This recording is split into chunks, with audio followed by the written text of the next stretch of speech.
মামলা, বাবর যাবজ্জীবন থেকে খালাস। 10 ট্রাক অস্ত্র আটকের ঘটনায় অস্ত্র আইনের মামলায় সাবেক স্বরাষ্ট্র প্রতিমন্ত্রী লুৎফুজ্জামান বাবরকে হাইকোর্ট খালাস দিয়েছেন। মঙ্গলবার বিচারপতি মোস্তফা জামান ইসলাম ও বিচারপতি নাসরিন আক্তারের নেতৃত্বাধীন হাইকোর্ট বেঞ্চ এ রায় প্রদান করেন। 2004 সালের 1 এপ্রিল চট্টগ্রামের CUFL ঘাট থেকে 10 ট্রাক অস্ত্রের একটি চালান আটক করা হয়। এ ঘটনায় কর্ণফুলী থানায় অস্ত্র আইন ও বিশেষ ক্ষমতা আইনে 2টি মামলা দায়ের করা হয়।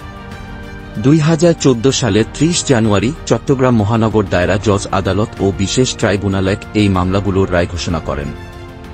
অস্ত্র চোরাচালান মামলায় সাবেক শিল্পমন্ত্রী ও জামায়াতে ইসলামীর আমির মতিউর রহমান নিজামী, অন্য মামলায় ফাঁসি কার্যকর সাবেক স্বরাষ্ট্র প্রতিমন্ত্রী লুৎফুজ্জামান বাবর, ভারতের বিচ্ছিন্নতাবাদী সংগঠন উলফার সামরিক কমান্ডার পরেশ বড়ুয়া এবং 2টি গোয়েন্দা সংস্থার ঊর্ধ্বতন কর্মকর্তাসহ 14 জনকে মৃত্যুদণ্ড দেওয়া হয়।